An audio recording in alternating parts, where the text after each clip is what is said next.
19वीं सदी की शुरुआत में राजा राम मोहन रॉय ने सती सिस्टम को भारत में एबॉलिश करके एक बहुत ही अच्छा कीर्तिमान स्थापित किया था।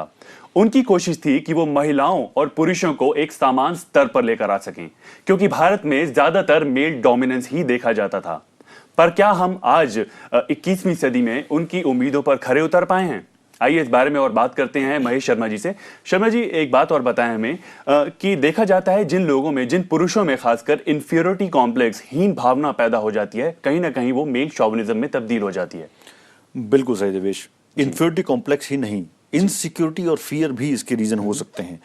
छुपा हुआ डर या इनसिक्योरिटी की वो उतने काबिल नहीं है जितना उन्हें होने चाहिए, ये उन्हें मेल शॉविनिज्म की तरफ ले जाता है।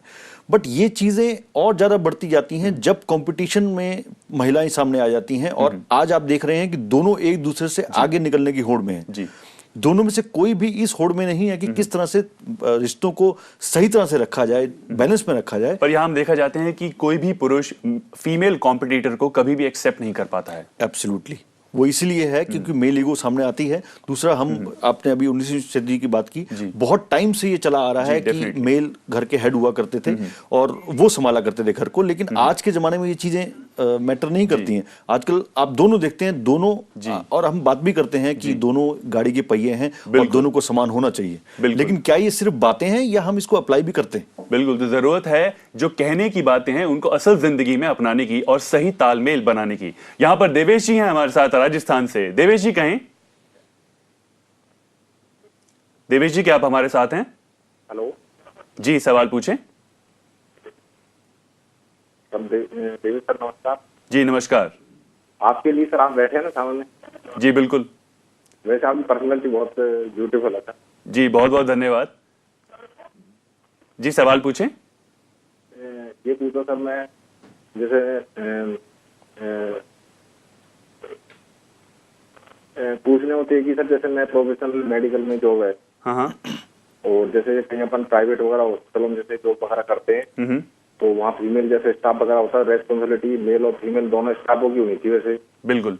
अभी जो मेरा एक्सपीरियंस है, जैसे मैंने अभी देखा प्राइवेटों में, जी कहें। वहाँ पर क्या है, जिम्मेदारी दोनों को संबंधी, लेकिन वो फीमेल स्टाफ अपनी जिम्मेदारी समझते ही है। और जैसे डॉक्टर्स वगैरह होते हैं, जैसे सर्जन वगैरह जो भी, तो उनके ऊपर उनके सामने मतलब उल्टा कहना ही गलत है ना, उनकी रेस्पॉन्सिबिलिटी लेनी चाहिए। जी डेफिनेटली देवेश जी, यहाँ पर जरूरत होती है, आप किसी के साथ भी काम कर रहे हैं, चाहे वो पुरुष हो या महिला हो, इज्जत देने की। अगर आप बराबर इज्जत देंगे, बराबर समझेंगे किसी भी एम्प्लॉय को, चाहे वो पुरुष हो या महिला, तो बहुत ही इजीली आप किसी भी समस्या से बाहर आ सकते हैं। क्या कहना चाहेंगे आप इस बारे में? बिल्कुल देवेश जी, ये बात है कि बात ये नहीं है कि महिला या पुरुष है, बात ये है कि हमारा एटीट्यूड उसके प्रति क्या है।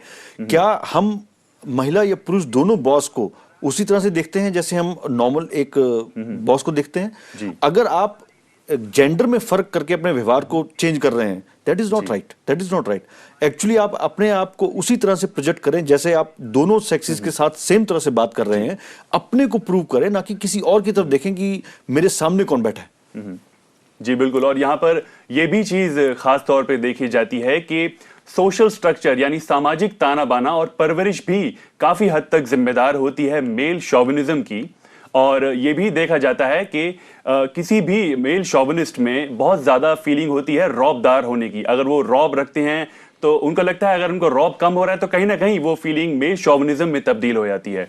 यहाँ पर अगर हम इंपॉर्टेंट रोल प्ले करें जिस चीज का हम कहते हैं परवरिश यानी अपब्रिंगिंग, तो बहुत ही हद तक ये जिम्मेदार होती है। परिवार में जब बच्चा बड़ा होता है, अगर उसको ऐसा ही माहौल दिखता है जहां पर मेल एक हेड है फैमिली का and he is the dominance of the family, तो यहां पर ये देखते हैं कि कहीं ना कहीं बचपन से ही ये फीलिंग उनके अंदर आ जाती है। बिल्कुल देवेश जी, बहुत बड़ा हाथ है परिवार का इसके अंदर कि वहां पर बच्चे की परवरिश और वहां पर जो बातें चलती हैं, क्योंकि आप जानते हैं कि बच्चे वो सीखते हैं जो हम करते हैं, ना कि जो हम कहते हैं। हमारे बोलने से उनको फर्क नहीं पड़ता, हमारे एक्शंस उनको सिखाते हैं। तो जो बातें घर पर हो रही होती हैं, जो बातें उस जगह पर हो रही होती है, बच्चे बहुत जल्दी कैच करते हैं। बिल्कुल। और उसी के थ्रू आगे बढ़ते हैं। लेकिन आप देखें उससे नुकसान किसका हो रहा है? उससे नुकसान एक्चुअली में उस बच्चे का ही हो रहा है, क्योंकि आगे जाके जब वो मेल शोविनिस्ट की कैटेगरी में जैसे हम उसको डालते हैं, तो उसका एक बहुत बड़ा उसको सेटबैक मिलने वाला है, क्योंकि वो अपने आप को एडजस्ट नहीं कर पाएगा आज के जमाने में जहां पर हम दोनों की इक्वलिटी की बात करते हैं।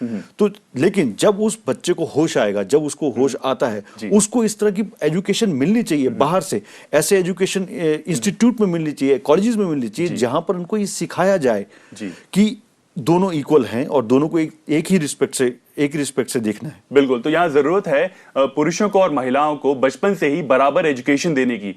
अगर आप सही एजुकेशन दे रहे हैं, दोनों को बराबर का स्तर दे रहे हैं, तो कहीं ना कहीं ये फीलिंग हमारे अंदर बचपन से ही खत्म हो सकती है।